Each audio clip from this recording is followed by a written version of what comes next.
আসসালামু আলাইকুম। শামস মেডিসিন টিপসে আপনাদের সবাইকে স্বাগতম। আমি আবারও চলে আসলাম আপনাদের মাঝে নতুন একটি টপিকস দিয়ে। আজকে আমাদের টপিকস ইপিট্রা 0.5, যার জেনেরিক হচ্ছে ক্লোরাজিপাম। এটা আমাদের অনিদ্রা দূর করতে গুরুত্বপূর্ণ ভূমিকা পালন করে। সুতরাং ভিডিওটি সম্পূর্ণ দেখুন। যারা আমার চ্যানেলটি সাবস্ক্রাইব করেছেন তাদেরকে জানাই অসংখ্য ধন্যবাদ। যারা দেশ এবং প্রবাস থেকে আমার ভিডিওটি দেখছে তাদেরকেও জানাই অসংখ্য ধন্যবাদ। যারা এখনো আমার চ্যানেলটি সাবস্ক্রাইব করেননি, চ্যানেলটি সাবস্ক্রাইব করে পাশে থাকা বেল আইকনটি বাজিয়ে দিন। সুতরাং আমরা চলে যাই আমাদের মেন টপিকসে। ইপিট্রা 0.5, যার জেনেরিক হচ্ছে ক্লোনাজিপাম। এটি বাজারে নিয়ে এসেছে স্কোর ফার্মাসিউটিক্যালস। ইপিট্রা, যার শত্রু উপাদান হিসেবে রয়েছে ক্লোনাজিপাম। ক্লোনাজিপাম হল এক ধরনের বেনজোডিয়াজাপাইন, এক শ্রেণীর ওষুধ যা তাদের নিরাময়কারী, অ্যান্টি অ্যাংজাইটি, অ্যান্টি কনভালসেন্ট এবং পেশি শীতল বৈশিষ্ট্যের জন্য পরিচিত। ক্লোনাজিপাম খিঁচুনি রোগ এবং আতঙ্কের আক্রমণের চিকিৎসায় এর কার্যকারিতার জন্য বিশেষভাবে উল্লেখযোগ্য। এখন আমরা জানবো যে এই ক্লোনাজিপাম কিভাবে কাজ করে। ক্লোনাজিপাম মস্তিষ্কের একটি নিউরোট্রান্সমিটার গামা গামা অ্যামিনোবুটারিক অ্যাসিড গাবা এর কার্যকলাপ বৃদ্ধি করে কাজ করে। গাবা নিউরোনাল ফায়ারিংকে বাধা দেয়, যা মস্তিষ্ক এবং স্নায়ুতন্ত্রের উপর শান্ত প্রভাব ফেলে। গাবা কার্যকলাপ বৃদ্ধি করে। ক্লোরাজিপাম মস্তিষ্কের অত্যাধিক বৈদ্যুতিক কার্যকলাপ কমাতে সাহায্য করে, যা খিঁচুনি, উদ্বেগ এবং অন্যান্য স্নায়বিক ব্যাধি সৃষ্টি করতে পারে। এখন আমরা জানবো যে ইপিট্রা 0.5 এর কোন কোন কাজে ব্যবহার করা হয়। নাম্বার 1, খিঁচুনি রোধ বা খিঁচুনি ব্যাধি।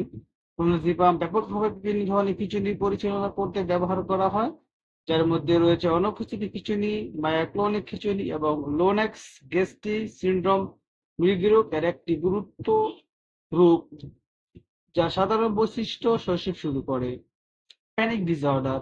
ইপিট্রা 0.5 প্যানিক ডিসঅর্ডার চিকিৎসায় কার্যকরী এক ধরনের উদ্বেগ জড়িত ব্যাধি, যা আকস্মিক বারবার আতঙ্কিত আক্রমণ দ্বারা চিহ্নিত করা হয়। এই আক্রমণগুলি তীব্র ভয় এবং শারীরিক উপসর্গের কারণ হতে পারে। উদ্বেগ, যদিও এর প্রাথমিক ইঙ্গিত নয়, ক্লোনিগ্রাম কখনো কখনো সাধারণ উদ্বেগ ব্যাধি, জিএডি বা সামাজিক উদ্বেগ ব্যাধি, এসএডি পরিচালনা করতে ব্যবহার করা হয়। এর শান্ত প্রভাবগুলি উদ্বেগের লক্ষণগুলি কমাতে সাহায্য করে। সেবন বিধি। এখন আমরা জানবো যে ইপিট্রা 0.5 এর বা ক্লোনাজিপাম 0.5 এর সেবন বিধি কি। ইপিট্রা 0.5 সাধারণত শুরু করার জন্য একটি কম ডোজে নির্ধারিত হয়। প্যানিক ডিসঅর্ডার বা উদ্বেগযুক্ত প্রাপ্তবয়স্কদের জন্য সাধারণ প্রাথমিক ডোজ হলো 0.25 থেকে 0.5 মিলিগ্রাম দিনে 2 বার। খিঁচুনি রোগের জন্য ডোজ পরিবর্তিত হতে পারে। প্রায়শ দিনে 3 বার 0.5 মিলিগ্রাম থেকে শুরু করা হয়। পার্শ্ব প্রতিক্রিয়া, প্রতিটি মেডিসিনের পার্শ্ব প্রতিক্রিয়া রয়েছে। ইপিট্রা পার্শ্ব প্রতিক্রিয়া হলো মাথা ঘোরা, ক্লান্তি এবং সমন্বয় সমস্যা। গর্ভাবস্থা এবং স্তন্যপান করান এমন মেয়েরা এবং মহিলারা খেতে পারবেন কিনা, মারা খেতে পারবেন কিনা। এটি সাধারণত গর্ভাবস্থা ব্যবহারের জন্য সুপারিশ করা হয় না, যদি সুবিধাগুলি ঝুঁকির চেয়ে বেশি হয়।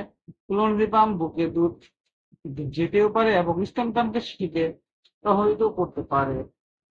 সুতরাং আপনি যদি এই ক্লোনজিপাম বা ইপিট্রা এই গ্রুপের ওষুধ খেতে চান, তবে অবশ্যই একজন ডক্টরের পরামর্শ অনুযায়ী খাবেন, অথবা একজন স্বাস্থ্যসেবী কর্মকর্তার সাথে কথা বলে এই মেডিসিনটি সেবন করতে হবে।